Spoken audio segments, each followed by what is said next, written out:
Theo, Trey, Marquise, and Frank are all out tonight. Okay, start with questions. Callie? Yeah, Jason, this isn't necessarily about the game, but last time you guys were here a month ago was when Tim broke his foot. And I'm curious what your thoughts are about why it's been important for him to still be around the team, even though he's not anywhere close to coming back like he has been the last few road trips. Yeah, I think he was on the road, yes, before the break. And then I think it's important sometimes when you're hurt, you can stay home and be disconnected from the team. And I think it's important for him to be connected with the team because there's another set of eyes for us. He's on the bench. He could be a coach. But it's good to have Timmy around in his spirit because he can help us. Even though he's not in uniform or he's a little ways from being in uniform, it's just, that the environment and also just the importance of staying connected to the team. And he's done a great job with that, and we need that. Yeah, he mentioned that he would look at like the opposing head coach and then shout out whatever defense or, just kind of look at things like that. What have you recognized from him kind of taking on that role of, I think like Luka, when he was hurt, called it like the 10th coach? Like, have you heard him down at the end of the bench, or have you talked to him about what he's seeing and what he's talking about to the guys? No, I have heard him in timeouts and also during the game. And again, I think his voice, our guys respect him. And he's trying to help, and that's what a teammate does. And he's done that at a high level.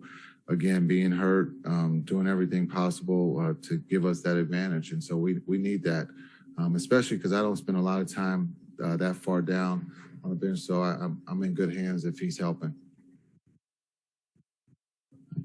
Hey, Jason, in light of their performance on Friday night and knowing the difficulty of introducing new players after you've made a trade, how do you assess the process of getting Dinwiddie and Bertans integrated into the lineup and their performance? Oh, I thought they did a great job here, in that Miami, and then also the 2 games before the break. And I thought they did a great job in Utah. And we just need to continue to build on that. Hopefully we can get those guys more minutes and more looks. I don't think Davis is afraid to shoot it. But he's been great for us, both of them. Spencer's been great. And Davis, and we got to continue to get those guys, in tuned on both sides, not just the offensive side, but the defensive side too.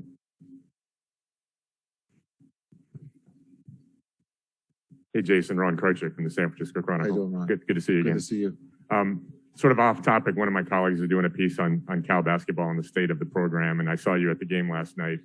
Curious, I know we've talked about this in the past, but what do you think about where that program is, and how connected are you still to the program? Oh, their defense was incredible last night. I think Mark Fox has done a great job. He's had some injuries, and so I thought it was a great turnout last night against Stanford.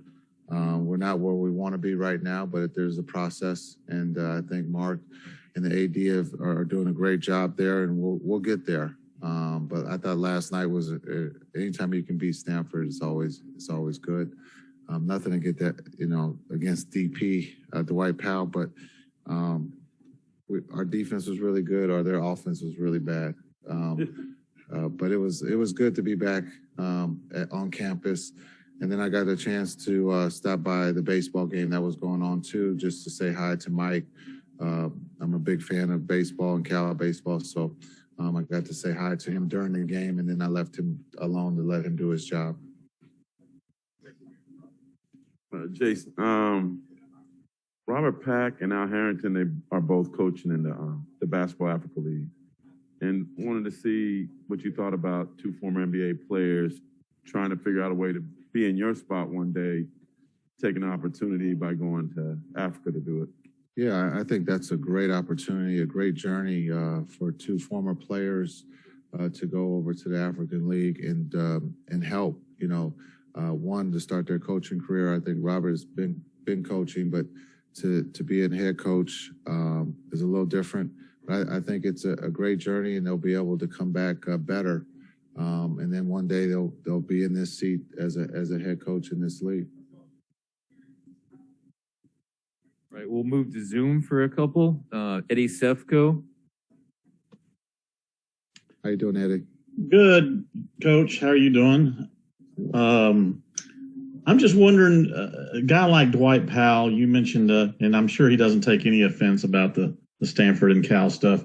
What does he, he does a lot of things that just go unnoticed by a lot of people, and he's not real flashy in a lot of ways, but he's always got the energy. What makes him so effective in the role that you guys need from him? I think you might have answered your question. He understands his role, and he plays his role to the best that he can on a nightly basis. I think he had 20-something points the other night. Understanding he's always going to be under the radar, especially with Luka and Bronson probably getting a lot of the attention. But he just comes to work. He does all the little things.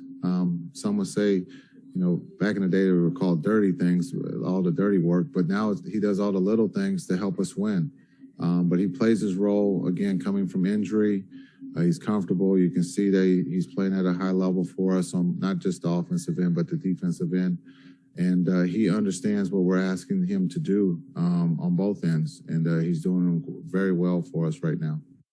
Okay, we've got two more. Landon Thomas. Hey, Jason, Golden State's big three gets talked about a lot, but what's your thoughts on Andrew Wiggins and the season he has had after becoming an All-Star?